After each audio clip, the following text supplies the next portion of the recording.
we'll call this meeting to order. Roll call. Valerie or Thecla, do y'all have a list of the board members, of the committee members? Val, you want to go through that list and call row if you can? Yes, let me see if I can pull it up right now through my email.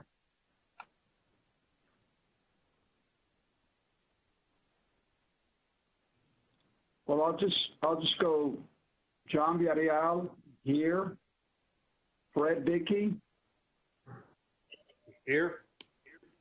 Fred, okay. I'm sorry, Cesar, your last name is? Garay. Sorry? Garay. Garay, okay, you're here. Arturo Dominguez? Here.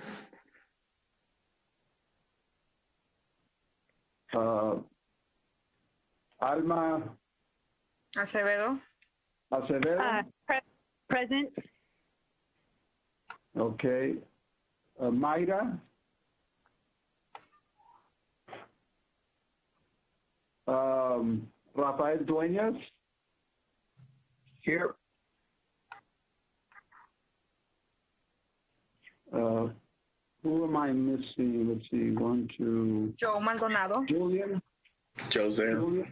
Yeah, I'm here. Can y'all hear me? I don't know if this. Yes, yes. Okay, I'm using. It's my Corona beard. I'm actually kind of disappointed. Like the first time I could make a meeting this year, we got canceled for social distancing or whatever. And now, every time I've been asking to attend virtually, now we can do it. So yay me. Thanks, guys. I'm present. And these are my daughter's headphones, so I don't know how they work. Sorry, I look like I'm gaming. Okay. Yeah, they look kind of small for you. That's all right. Julian Ropnowski? Julian? I don't see Julian either. And so it's Mayra, Hernandez, and Julian, right? That's correct. Am I missing anybody? And Rafael is here, right? Yes, he's here. Yeah, I'm tuned into the phone. Just leave it right here. Okay. First item of discussion, we don't have any minutes, right? Previous minutes. Y'all didn't send those? No, they have not been recorded correctly, Mr. Chairman. So you have to forgive us on that. We actually, we need to discuss this later. We need to set up new rules for our committee. They should be pretty standard. We can copy them from another committee, but we need to establish attendance rules and then also rules for meeting virtually like this. We'll have that for next meeting along with the minutes. Yes, correct, because everything's going to be different from here until next one. Good.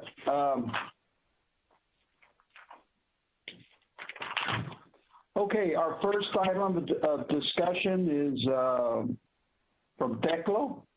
I guess you're gonna do a briefing, Thecla? Yes, sir. Correct. I'm just going to go through real quick on some of the stats that are out there for us and where we stand in the economy right now. So you'll forgive me. I'm going to go to some documents that I have, some bookmarks to read y'all. Can you guys mute your mics, please?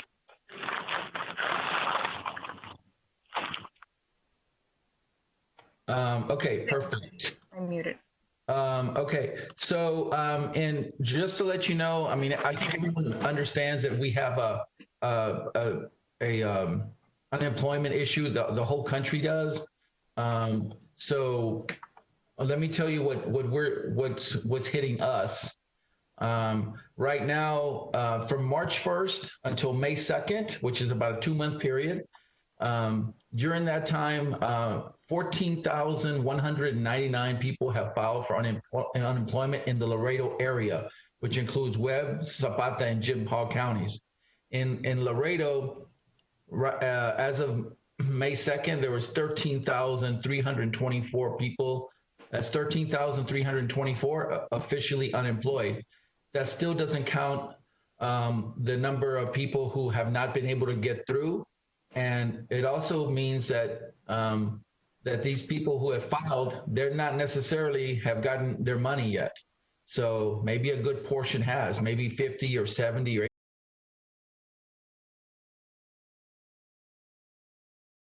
So those 13,000 people in Laredo are the ones that have actually been able to be accepted as unemployed. And then that would put our, if we took a guess, my best guess is that would put our unemployment rates somewhere around 10%. And Laredo hasn't had 10% unemployment for 30 years. Can you hear me? Yeah, can you hear me? So, so we're at this kind of record level unemployment. It may have been higher in the late 80s, but certainly since like early 1990s, we have not been at 10% unemployment. In the Valley, in the early 90s, unemployment was about 22%, right? But they've gone down. Laredo's always been lower than the Valley by a few percentage points, but kind of in the same boat. But it's pretty tough. Our biggest hit has been to the service sector, right? They've seen the most job losses, but they're also the lowest paid sector in Laredo, right? A lot of waiters, waitresses, retail, that's gotten hit pretty hard. If you look across our spectrum of paychecks,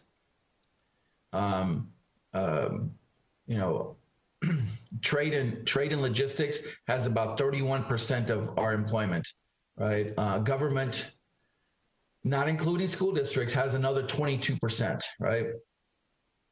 And then after that, hold on, just escapes me, is education and health services, doctor's offices, hospitals and education. That's another 16%. And then if you look at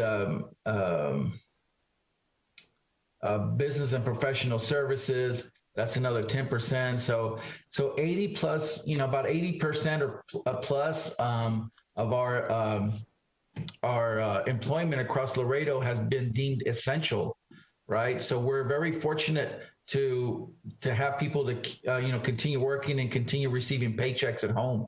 Most teachers got sent home, but they're still getting paid. A lot of government employees, they got sent home, but they're still getting paid. That's good. They're going out and they're spending money, and so we've been luckier than a lot of folks. If you can imagine what it's like in Odessa right now with the pandemic and the oil situation. Yes, go ahead. Do you know how the 80% essential, do you know how that compares maybe to the rest of the country, or I don't know if you got any statistics? I don't know how it compares to the rest of the country. I would have to look at each market. But for the reason it is pretty high for us is because we have such a big federal workforce, right? So 22% of the people who work in Laredo work for the federal or local governments, not including schools.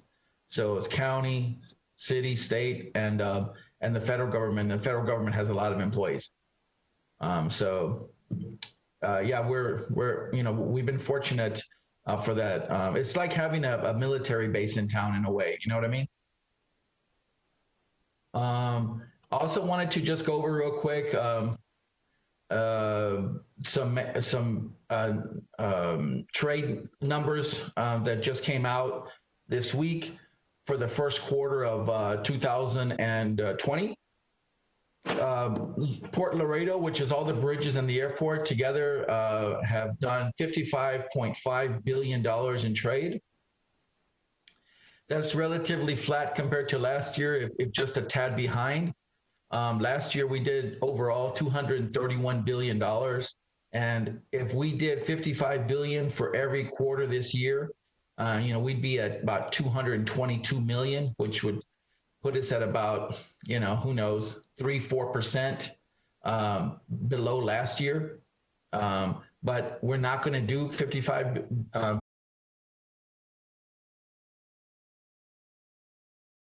pretty dismal, right? And May, probably be low too, as the manufacturers in Mexico, the auto plants and the 1,200 to 1,500 auto part making plants start getting cranking again to kick out material.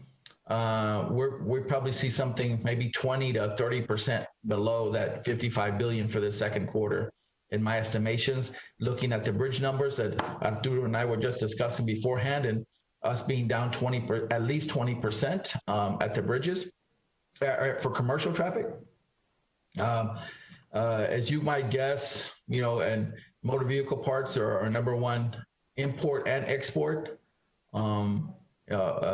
Entire passenger vehicles, which the trains move up from the central part of Mexico for the first quarter. So that was, that was not surprising that we were still doing pretty good. I think that's helpful, but really the bottom, it dropped out in April, and the first quarter doesn't measure April.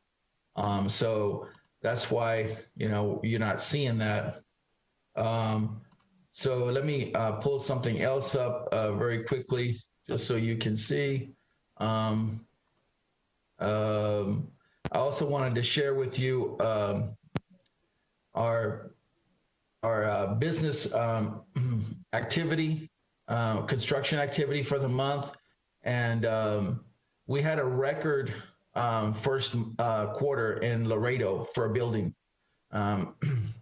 We did $172 million in permits. And just to give you an idea, last year for the first quarter, we did about 139, I think. So way ahead of last year. And then the year before that, it was like 111 million. And then the 172 million for the first quarter of this year, just to give you an idea of what kind of pace we were on, last year altogether, we did 450 million. So we were already at 172 in just one quarter. A lot had to do with the Mission Produce Company that we recruited to town, and some of the textile construction that they filed permits for. So, and then what's good also is that in the first quarter and even in April, our housing starts, our new construction, has not really gone down very much at all. In April, we still had 84 housing starts, right? Most of the time we're in the 115. Still started in April. That's a good sign. So I just want to give you some, just some numbers there that you can, consume and give an idea of how the economy is going. What I don't have is how many businesses have closed. There's no way to tell right now. Some businesses are going to come back and some are not. Some people are just chilling. So no one has to record anything when a business closes. When you open one, you got to file permits and do all kind of stuff. But for closed one, it's hard to tell. So we'll see what happens over the next several weeks. Maybe I'll have a better idea for you. John, that's my report, and I'll take questions from anyone if they have them. Teclo, could we get this information via email?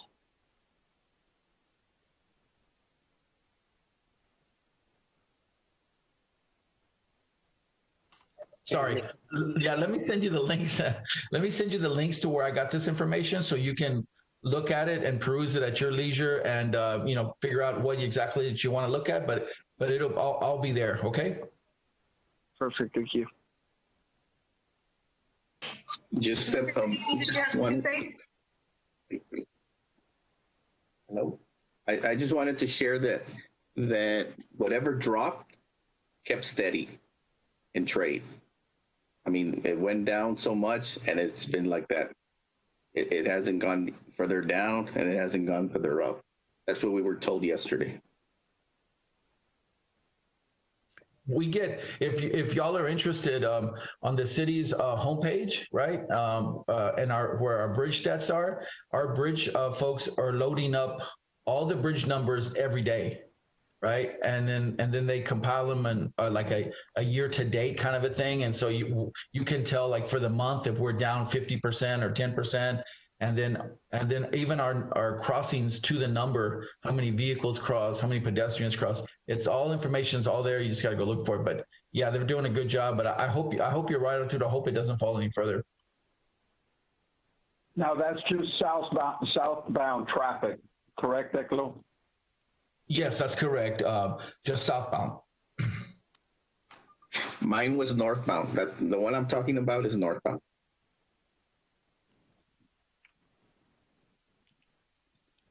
Yeah. Does anybody else? Mr. Chairman, or y'all can ask me later or send me a note. I'll be happy to answer them. But that's it for me.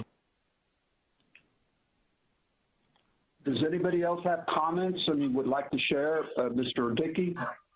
Mr. Dickey, there, you're not muted no more. Wait. There you go. You can speak now. This construction, where is it? I'm good.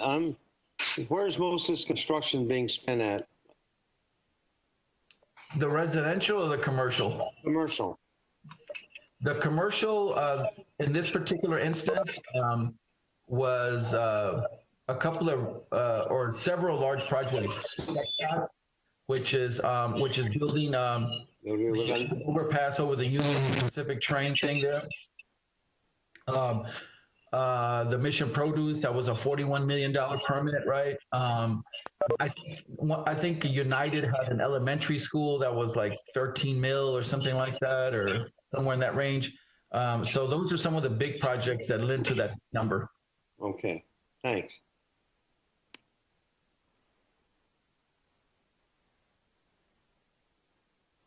Does anybody else would like to share some information regarding this? As far as economic, how about y'all's businesses? How are they doing? Would anybody like to share their thoughts? I know y'all were sharing some thoughts before the meeting.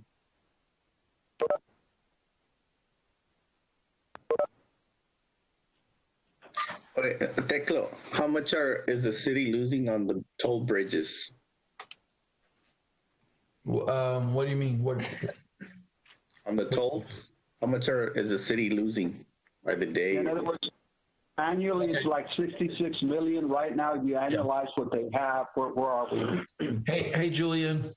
Hey, how's it going? Sorry, I was having issues getting this WebEx going. No problems, man. No problems at all.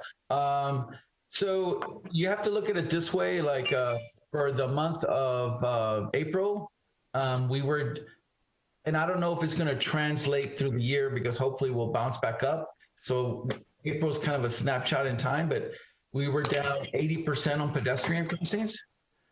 We were down 60% on private vehicle crossings. And then we were down about 20% or so on commercial vehicle crossings. Of course, now commercial vehicle crossings pay a lot more. So that 20% down is probably more than we've lost on the other ones, right? So the other categories. So I don't know the exact number right now, but I do know the percentages, and that's how far we're down. Well, for the month.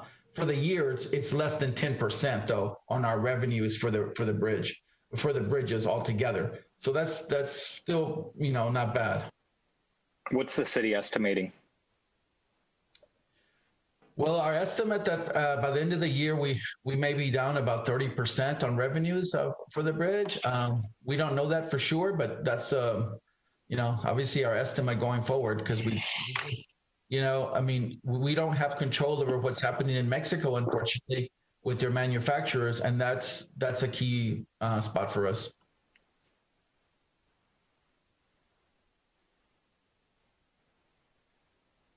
Is there a plan to make it up?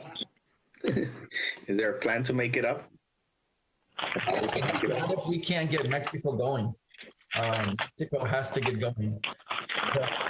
There's 18 car manufacturing plants that feed Laredo, and there's about 1,200, 1,500 auto part manufacturing plants that feed us traffic, and they're all closed. by order in Mexico, right?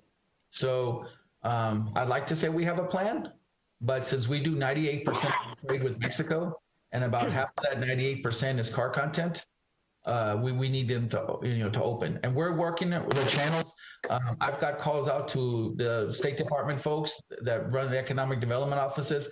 The ambassador, the U.S. ambassador to Mexico, has gone on an offensive in Mexico City in the media and with the Mexican government to try to align Mexico's production and supply line with what the U.S. is going to do, because we're about to open up.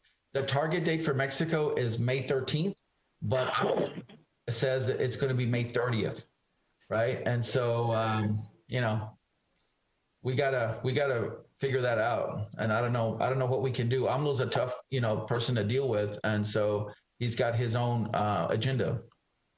Ppp, what percentage? So you're suspecting we're going to be 30% down on the bridge.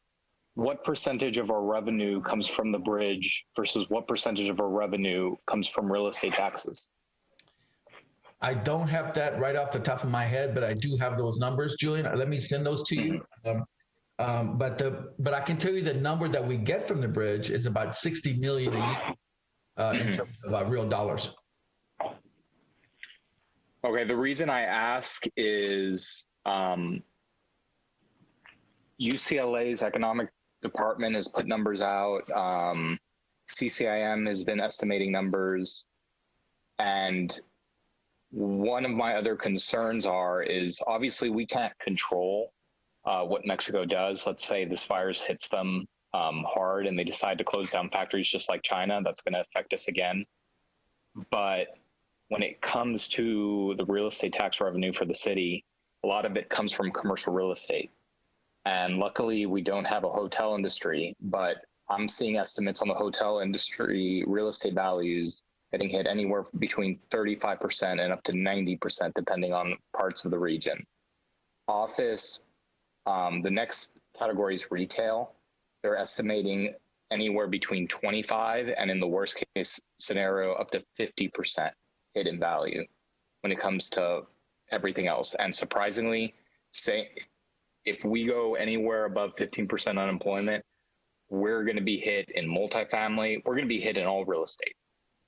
And I'll share that with you, the presentation that I watched that particularly put those horrific numbers out there. But the low end estimate depending on how bad this gets, is a real estate devaluation of up to 50%, even in industrial.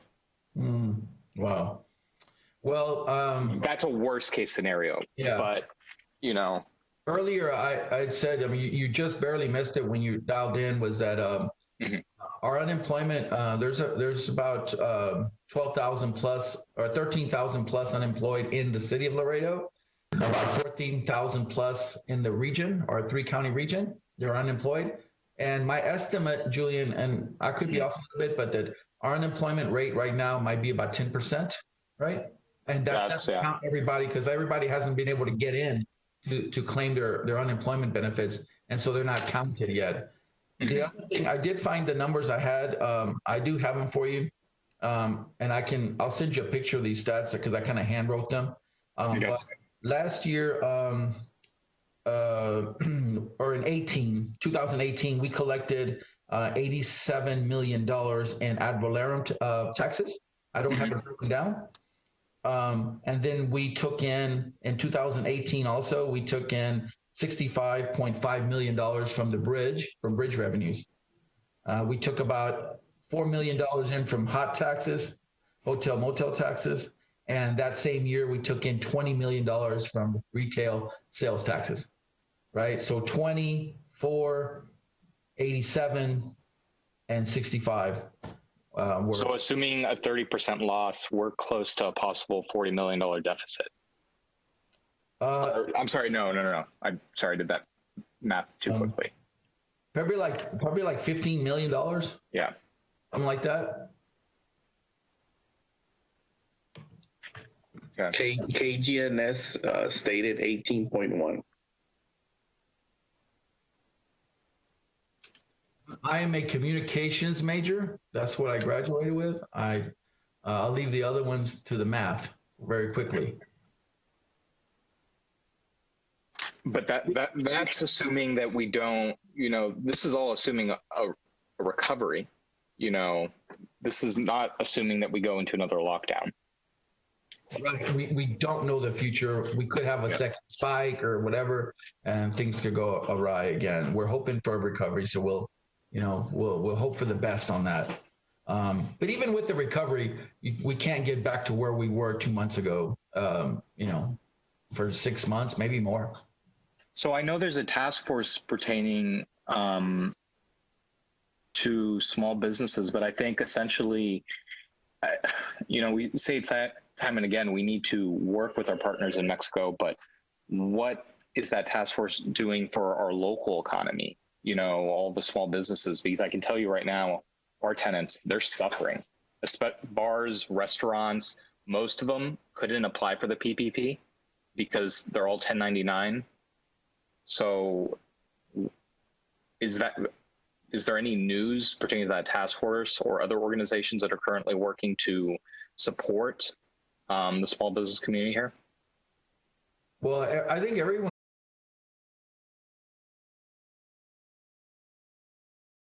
training.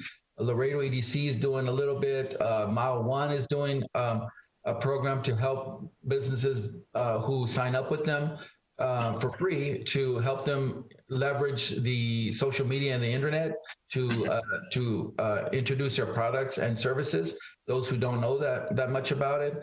But really what all these guys want to do is either open or they want money. And I don't blame them for either one, right? Mm-hmm. But there isn't a lot of money around. And unfortunately, our rules from the state supersede whatever local ones we have.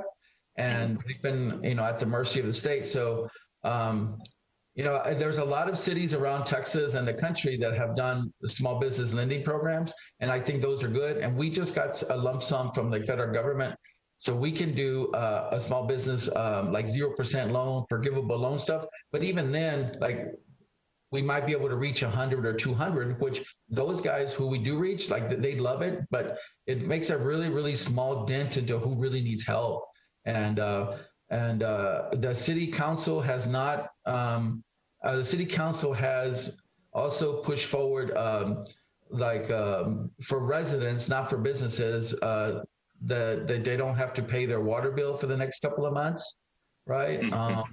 But we've been hearing from that small business, it's more of a sounding board than anything. We've collected about 17, 18 small business owners from around the city, from barbershops to dance studios to whomever, right? Restaurant owners. And we asked them questions like, what do they want the city council to do? What will help you the most? How have you been impacted? And really what we've been hearing from them more than anything is please let us open. We just want to open our places, and get people to work and we can make money. And so, that's unfortunately, that's what they really do need. And we haven't been able to supply them that because of the rules. Mm-hmm. I spoke to some of the bars in the downtown, and I was actually intrigued because I asked them, I was like, what would help? And obviously number one was we just need to get opened.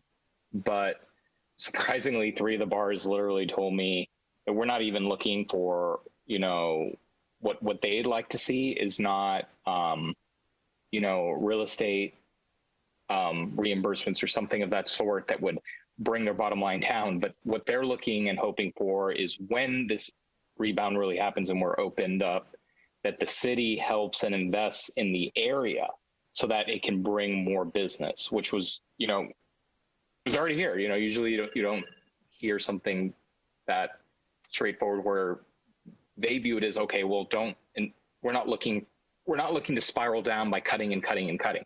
What can we do to invigorate the environment that they're in, therefore that they are, they can come back and, be reborn out of all this.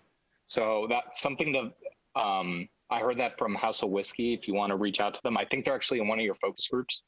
I know they're talking to a couple, but I was surprised to hear that.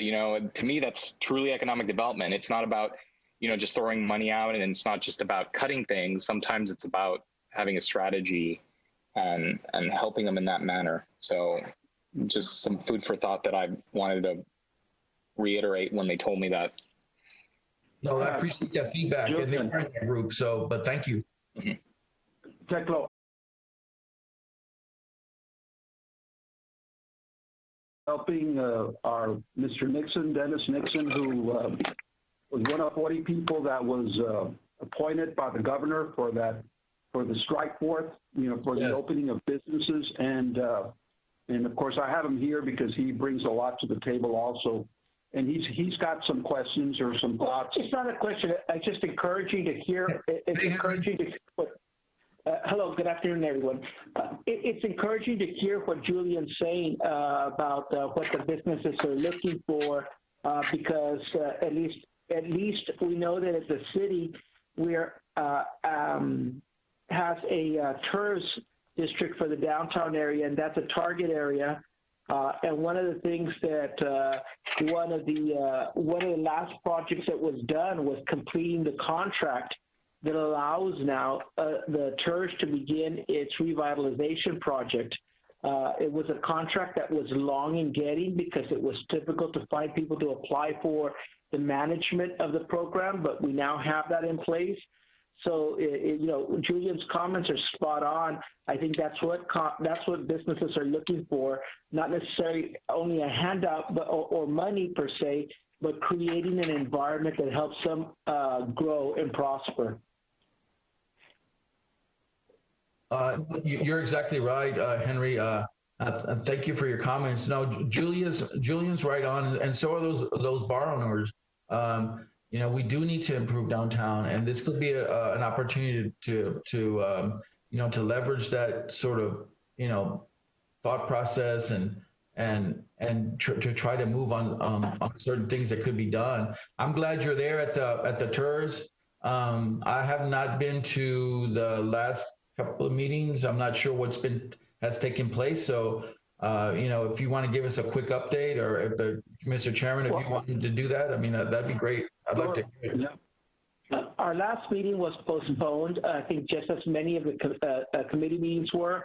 But one of the things I mentioned when they postponed the meeting was that I did want this month's meeting to be a virtual meeting similar to what you all are doing now, because I didn't think we could go 2 months in a row without a meeting, especially since, as I mentioned, we signed off on the contract that allows us to move forward with the planning process for the targeted areas.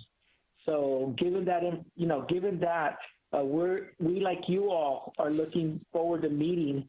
Our next meeting will be is scheduled for next week, and I'd be more than happy to let you know what happens from that meeting through John Villarreal. I'll send him information so that you all have that as well. Okay, perfect. Thank you, Henry. Are there any other thoughts by some of the other committee members on, because I guess these all blend in, right? The loosening of the restrictions of businesses. Maybe, do y'all have any thoughts on your businesses or recommendations of as a committee what we can do and maybe take it further up to our council people? Well, I just wanted to add that, can y'all hear me? Okay. Just wanted to add that Alma had some comments on the chat. Alma, I don't know if you're on the phone. I know there's been some technical difficulties on this, but I thought there were some pretty good thoughts, and I certainly don't want to take credit for any of them. So I don't know if Alma, you want to share, or if you want me to read the thing. I'm here. Can you guys hear me okay? Yeah, it seems that my computer rejected my 1990s webcam. So there I am on the phone.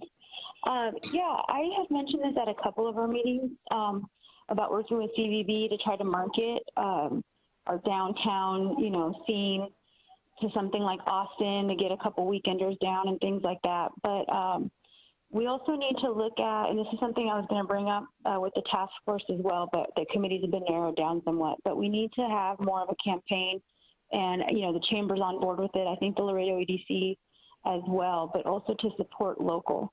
And it's not just for when things open up, it's what's available now with the curbside dining and things like that. So I don't know if that's something that this committee could help with or not, but it's something that I think we really need to look at. And it's not just for, any entertainment, but also for the port in itself. I've always felt that our port's been under-marketed, if that's even a term. But having been to expos like Expo Manufactura, Expo Logistica, and things like that, I just think that we need to do better to market those things. And I'm sure the task force, there's people very capable on when it comes to the port that could probably help with those suggestions as well. But looking in the long term, with or without COVID being a thing, marketing has always been something that I feel strongly about. So that was the main thing I had for the local. But I did put a note in there that I have the last email I received from Volkswagen in Mexico was saying that they're planning on opening May 18th, but it was only going to be one shift. And the report I'm getting with GM Mexico was also, the last thing I was told was May 18th or May 11th, I believe, was for maintenance, to go in and start going through everything, preventative maintenance. And then May 18th, I believe they were only going to be working one shift as well. Any changes, I'll let people know, but that's what I have so far. I don't know if anybody has any comments on that. I'm going to go ahead and mute again. I completely agree with what Alma said. And if I can just kind of add to how she spoke about the marketing of our port, as much as it's scary what can happen in Mexico right now, during that CCIM economic call where they had their chief economist talking about everything, they mentioned the port of Laredo 3 times. And they actually stated they're not sure what's really going to happen in the long run. They actually, on the complete upside, they were talking about the speculation of with China, with the trade war, now with what happened with the virus, they actually debated will more manufacturing actually move to Mexico. Now, I'm not sure if that's going to be cars, because right now, I think a report just came out by JD Power that just kind of shows car sales tanking. But there may be an opportunity to see different types of manufacturing moving to Mexico and strengthening the port in the long run.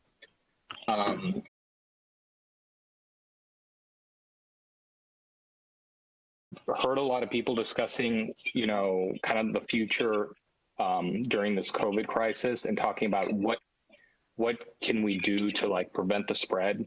I've heard a lot of talks about, businesses should do this or businesses should do that. And, they're all great suggestions from what I've heard. But what concerns me is I hear a lot of what business should do.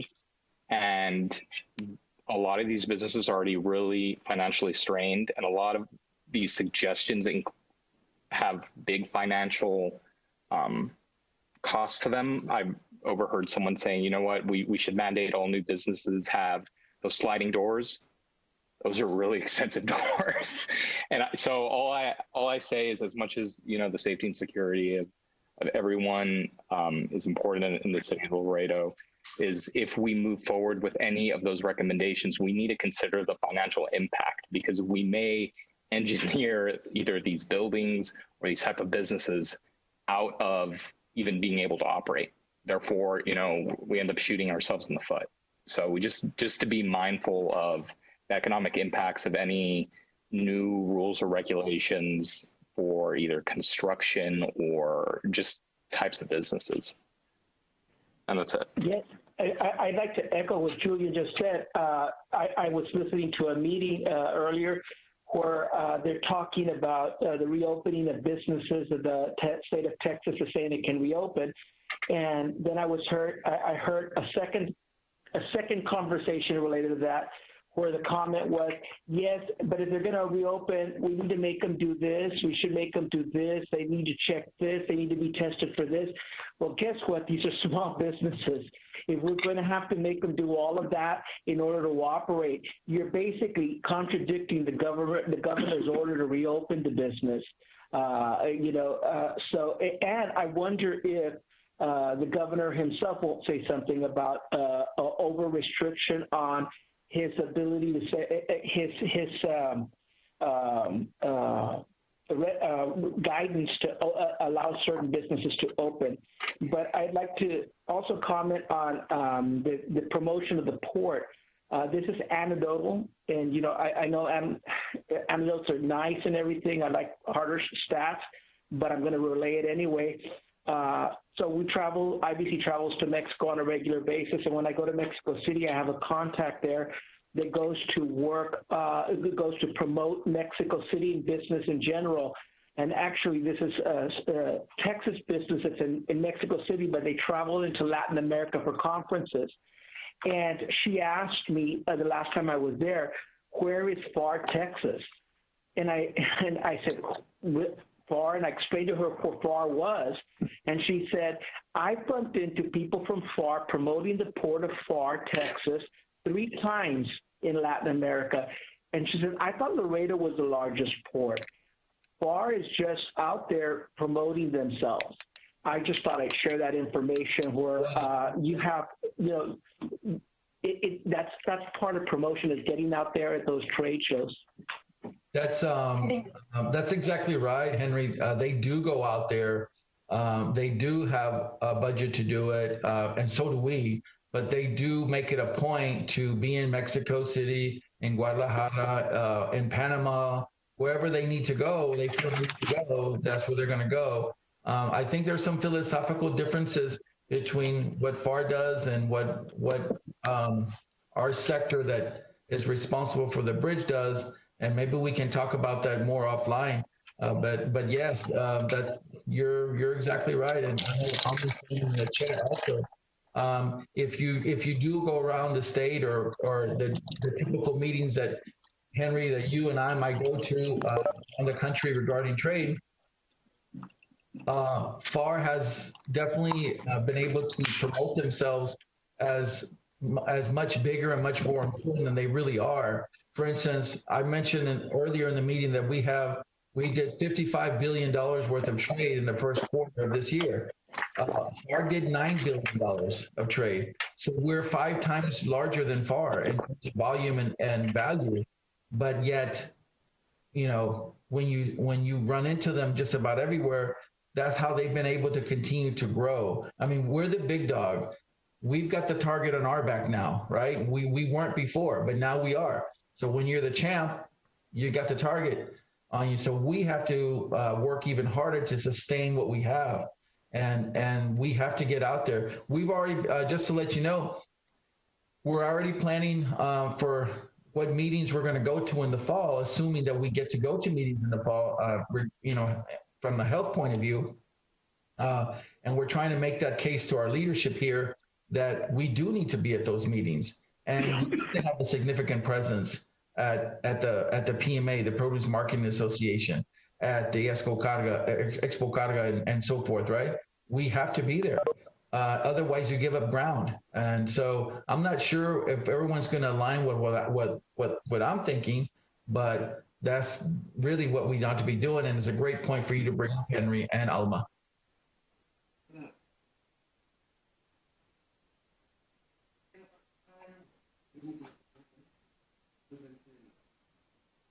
I believe Fred had a comment. If not, I'm going to go back to, I don't know, Fred, did you want to say something before I mentioned something about what Julian said? You're still on mute, Fred. Well, I was just going to add to what you said about let's work downtown also. I mean, those people that work in the sector that aren't going away, like customs and all those, let's give them Julian was talking about these people wanting to open. Well, let's try to get them open, but on top of that, let's get more venues downtown. Let's the city get behind. It didn't seem to me that the city's really behind in improving downtown. But, that's my opinion. Well, I think at the beginning of this year, we as a committee, as long as with Teclo's leadership, we went over the priorities of the year, which was number 1, the Chapter 380, number 2, the commercial vehicle, and then lastly, the main focus after that would definitely be downtown. I wanted to kind of jump a little bit slightly to sort of another topic. If we can, if not, we'll bring it back in, because if not, we can always go on a rabbit trail. Teclo, in order to make a motion to advise council on something, do you know how we could do that? I know that small businesses have definitely been voicing out a lot of concerns and a lot of suggestions on ways that we can process this and sort of alleviate and go through this. And I would like to make suggestions to council, advise them. If we can vote on that as a committee, whether council accepts it or not is something completely up to them. But I definitely want for us as a committee to voice our opinions and our suggestions to them. I don't know if you have any recommendations on that. Real quick, John, Mr. Chairman, sorry, Fred. Just for the process, whatever your recommendation might be, for that you would want to advise them on, I think that so for the next meeting, get with the chairman to put those items on the agenda, and then the committee would vote on that motion, right, to pass it, and then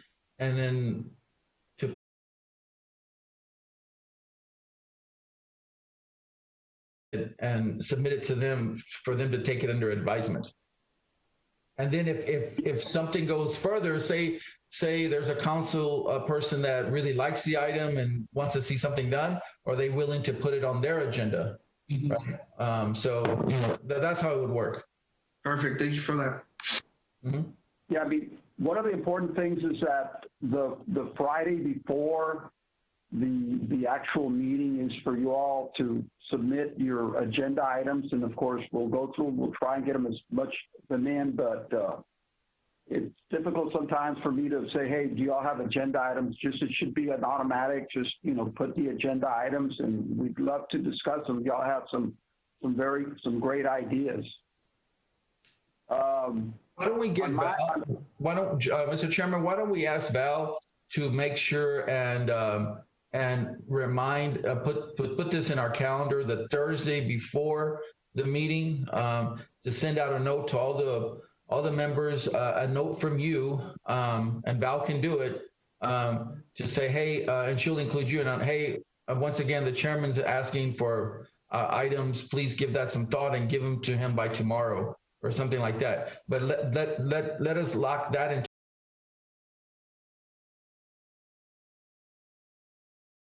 Good.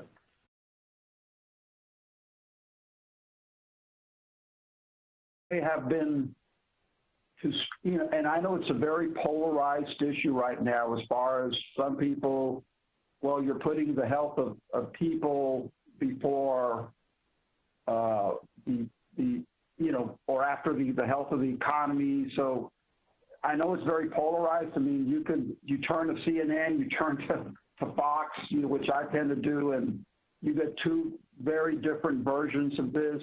I mean, one is, hey, the health of the economy is just as important. Of course, a human life is also very, very important. So what are y'all's thoughts? I know we're running out of time, but what are y'all thoughts on that? I don't, Mr. Dickey, you're raising your hand.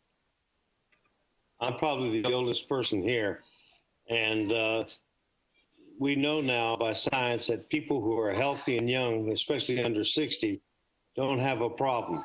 It's people like me. I've sheltered in place. I go to my office. I have a side door, so I'm not, because I've got comorbidity. But for our young folk in Laredo, by statistic, has a larger per capita young than we have old. I think we do need to.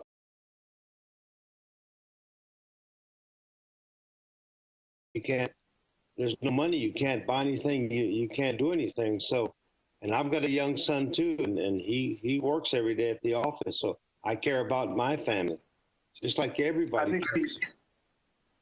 I think the average age of the people that have been deceased, I mean, one life is too many, but I think it's like 73, age 73. I don't know. Henry might have those statistics. That's too close. That's real close. But what I've heard is that most of the people that have been positive are from the hospitals and some of the prisoners, and that was like 3/4 of the people that were positive.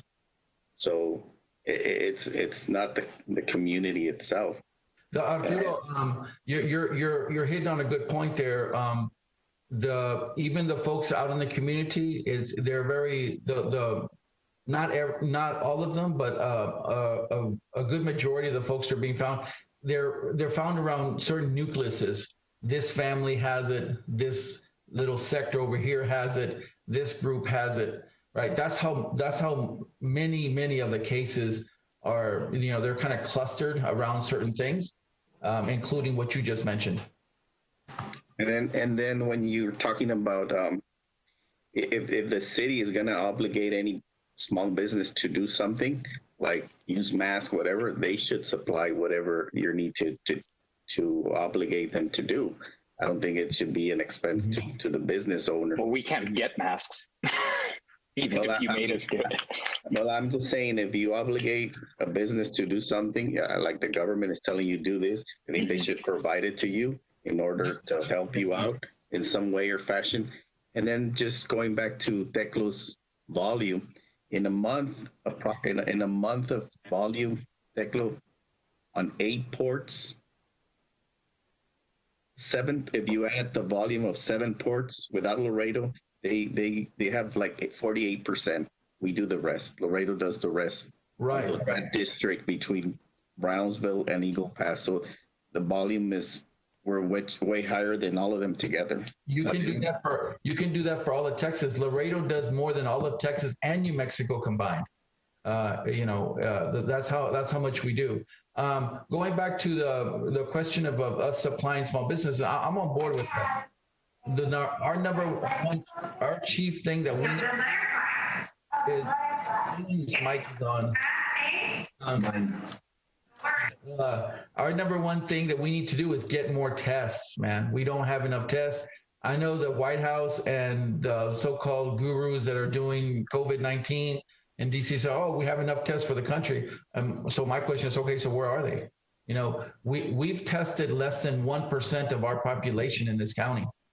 How does that give you a good clue of who has COVID and who doesn't? So how does that compare to San Antonio? What's their rate? About the same. Okay, so all of Texas is low. Yeah, Texas is low. We have a huge population, but some areas are higher than we are. And the unfortunate thing, you look at Nuevo Laredo, their testing is even, I believe, much lower than us. And that's is the goal of the city, because there was a question of what everyone's opinion of if we should be sheltering or if we should just open up. I think the question really should be, what is the goal of the city? Because from my understanding, the whole point of the shelter in place was to make sure we weren't overloading the hospitals. Because and this is both on Democratic and Republican sides, there's no one out there that's saying a shelter in place will get rid of the virus. I think the whole point of the shelter in place was to flatten it, essentially. Is that still true? Mm-hmm. The goal? Okay. That's the goal. But to get to that goal, those requirements were to reduce congregation, right? In the parks, in the streets, at stores, wherever. That's the idea. I mean, that's why bars are still closed. I mean, because people, at least their interpretation is, oh, well, people will gather at bars. Well, yeah, I mean, that's what bars do, right? But that's why, the goal is to flatten the curve, but but really the process was don't gather. That's how transmission takes place. If I may, this is Joe, to respond to the question of the chairman. Regretfully, I think it's just too complex a question to answer in a situation like this. I mean, nationwide, we haven't figured it out. I think there's some things that you both just touched on, Teclo and Julian, which is there's no way to know good numbers with respect to our state and our city. As Declan mentioned, we've only got 1% people tested. And with so many people being asymptomatic, there's just absolutely no way how we know how this virus is affecting our local community, much less our regional community, and even less our state community. We're just not doing enough statewide. We're not doing enough locally. And some of that is a factor of what's going on nationwide. Some of that is a factor of what's going on statewide. I read the mayor's statement in response to Governor Abbott's most recent order, but I guess not the one today, but the one before regarding overriding local municipalities. And so I guess for those of you that didn't know, two things. Number one, I am an attorney, so obviously know or think I have some idea about the law, but before that I was a mechanical engineer. So the science and the numbers don't scare me. What scares me is the data that we don't have. What scares me is the data that we do have is still showing an increase, at least locally, but certainly statewide, to where these shelter-in-place orders, in my opinion, Laredo was at the forefront, was the first city, I think, in the nation to require wearing masks, which I was very proud of. And then now I am seeing things being relaxed without having all of the information. If the information was complete, I think I certainly would be in support of relaxing any kind of requirements we have now. But the problem is we just don't have that information. And we don't have the information because we don't have the testing, and we don't have the information because we don't have the tracking. And so until we get all of that, I am not opening up my business as a partner at my firm. I am not going to restaurants, and I'm not going to movie theaters because I just don't know enough as an attorney and as an engineer. I just don't have the information. I don't even know information, and making these decisions right now, I think, is premature. I don't know if they're good or bad decisions. I don't. I can't judge them because I don't have the information. I just know that they're premature. And I think, but I don't know, that what we do know about this virus is that it is incredibly contagious, and allowing people to congregate in any way, it risks the rest of us. Whether we're susceptible to the disease because we're in the category of those that would be, I guess, have the comorbidities or be risking of death or whatever. This is not a walk in the park. I've got two cousins, one here in Laredo and one in San Antonio, that have gone through it and survived it, but were in intensive care for 2 weeks, and they're both between 40 and 50. One of them is still in a respiratory rehab, and she was 42, and that was 3 weeks ago. This is not something that should be taken lightly. It's not something that our decision makers should make decisions on without all of the information. I certainly understand that an economy is going to be tough. We've been through it before. We'll get through it again. Different kinds of businesses are sprouting up. I don't know that this is a red or a blue thing. I think this is we need more information thing. And without all of that information, I don't think anyone on either side can speak intelligently about what we should or shouldn't be doing. Joe, I can tell you that whatever decisions were made here in no, it's off now. And so the decisions made in Laredo were state decisions, right? And so, for me personally, I'm advocating for our businesses to try to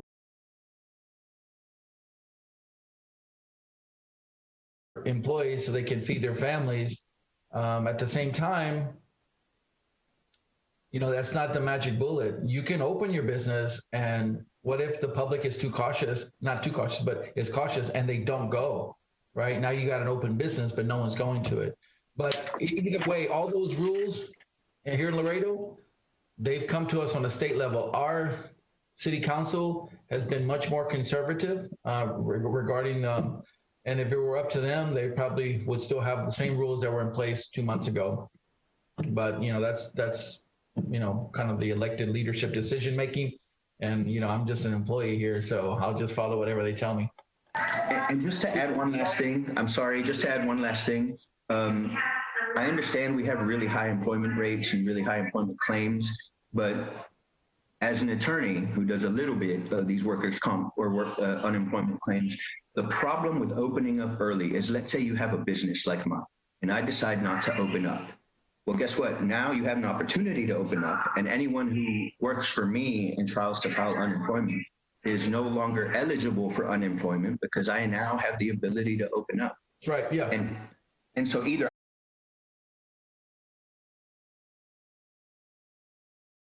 And so it's much more complex than just reopening a business or the health of the community. There's economic impacts that will affect people legally, financially, obviously health-wise. And so making these decisions, in my opinion, without plans in place, without contingencies for a business that decides to stay closed for the health of their employees or the community, is rushed, it's improper, and I just wish we had more information and maybe even more detail on the reopening plans.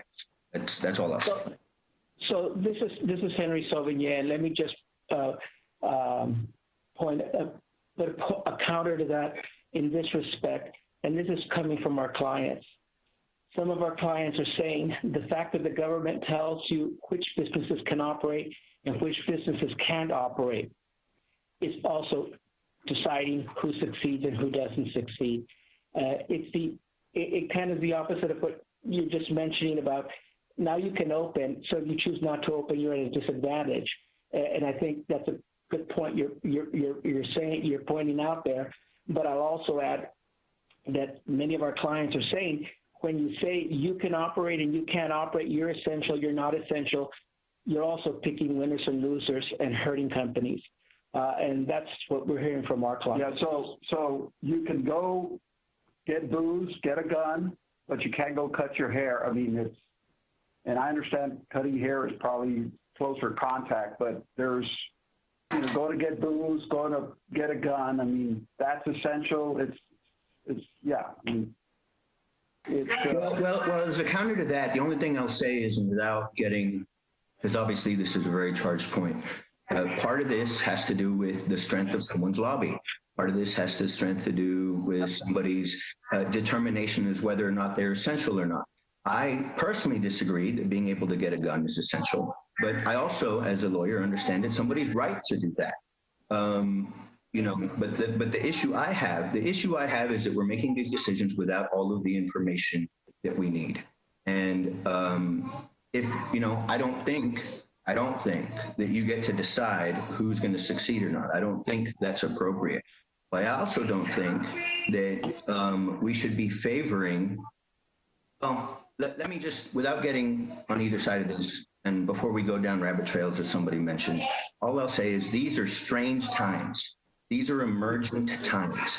These are times that we have never seen in this country as the way we were constructed today. They're unprecedented. They're different than the 1918 Spanish flu, because the 1918 Spanish flu, we weren't so mobile. We weren't so global. There's issues there, and there's things that we can learn from history, but there's things that we can't compare. This just has never happened before. The NFL is shut down, and we know how much we love our football. I mean, that's incredible.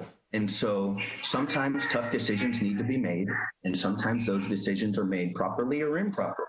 And I'm not going to judge which one some of the decisions are, but just wanted to respond about the decision on who wins or loses. Joe, I'll tell you who's going to win and lose. If the NFL season is shut down, the Cowboys still will not win a Super Bowl, okay? Regardless.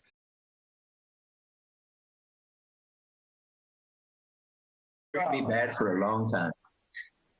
Is there anything else? I would like to just talk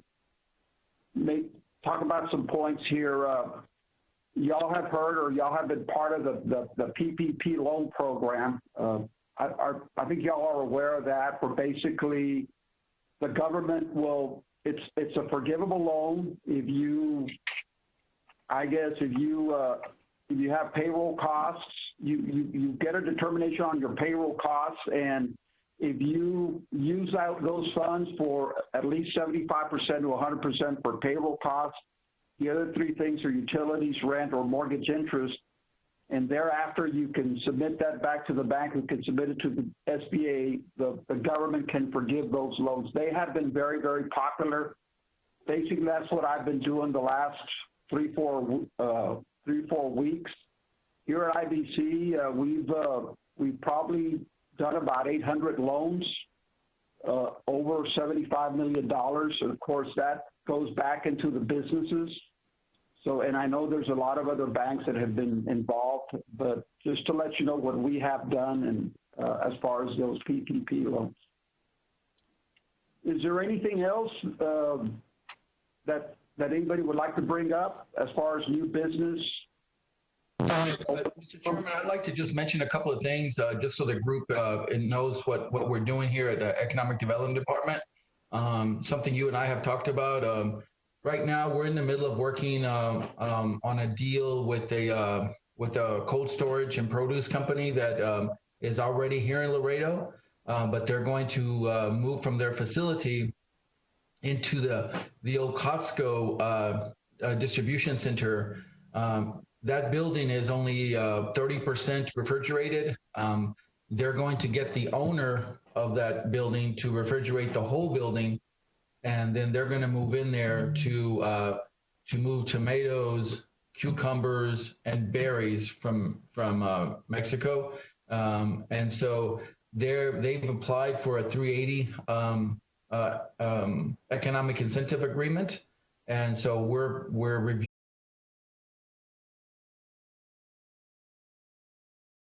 of it. It's in the city attorney's office, and since they're not the owners of the real property, the only real tax break we can give them is to rebate taxes on their tangible personal property, which is the equipment that they bring into the facility. The reason we're working with them is we've here at the city have decided that cold storage is one of our target industries.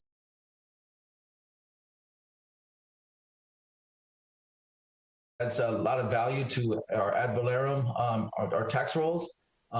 It does create a decent amount of jobs. They're going to add 140 jobs. They already have 100. They're going to add 140 more. The prevailing wage will be about $13.50.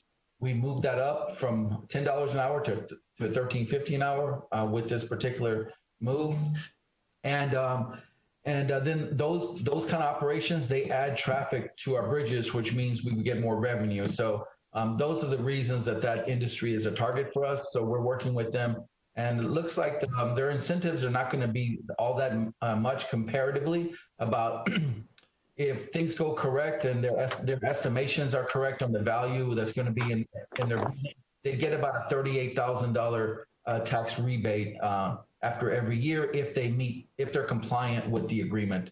So, I mean, if you compare that to, Mission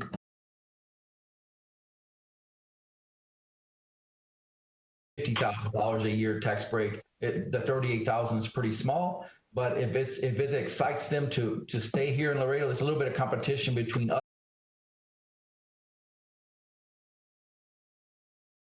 and keep them here and grow them.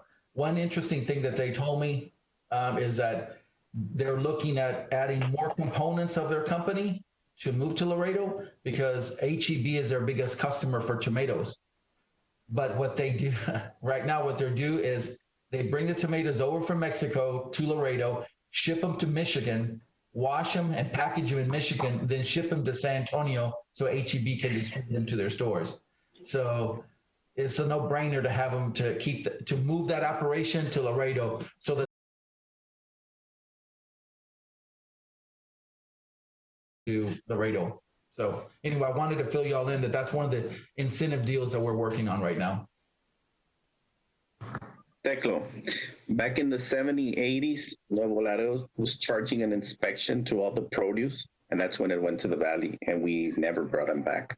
So that's why we were scared when they shut something down. that they'll leave and they won't come back.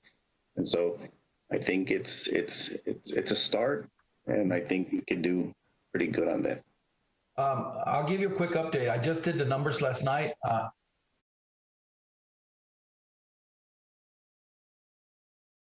Right? Compared to us, we're doing 80% of what FAR does, right? So I know they like to say we move 80%, 60% of all produce in the whole country. That's just fluff.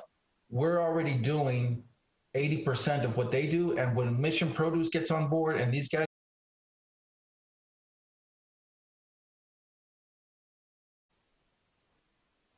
Very good. It's already, what, 1:20? Is there anything else? I don't know if y'all want to have a meeting maybe in 2 weeks, or y'all just want to have it monthly right now with the situation that we have. What are y'all's thoughts? I think a meeting after May 18th would be good. And just Maybe have it the way twice a month. See what everybody's thoughts are on that. So for now would be good, yeah. I just want to say a big shout out to Tecla and Valeria. Thank you guys so much for all that you're doing. I know y'all are still working tirelessly, as well as the whole team in the Economic Development Department, Arnold and whoever else is there. Thank you guys so much. I know y'all are listening to everybody's concerns while still trying to get all these incentives.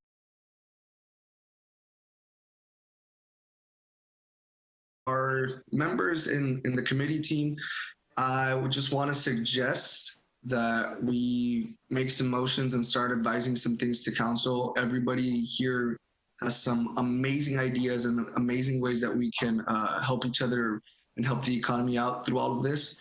So if we could bring some motions to present to council, whether they accept it or not, that's up to them.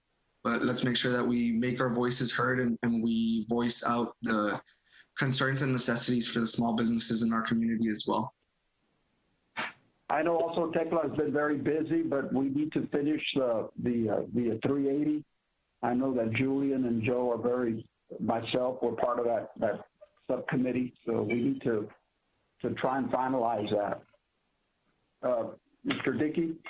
Yeah, I'd just like to second about the job that Tecla and Valeria are doing, and I thank God that Tecla's here, that we have him here. He's good for us. That's my Very good. Is there's nothing more? Is there anything else about we can adjourn? Are we going to require attendance at both biweekly meetings? Because as y'all know, it was beforehand was a little difficult for me every month, and now 2 times a month. As y'all saw, I still have a 5-year-old and a job to work on. I think I could be wrong on this. Val and I will double check. But if the meeting in between the monthly meetings is a special meeting, it would not be considered an absence for whoever cannot attend that meeting. So please check on that, Tecla. With that, do I hear a motion to adjourn the meeting? Motion. I second. Arturo seconded. Motion passes. Thank you all.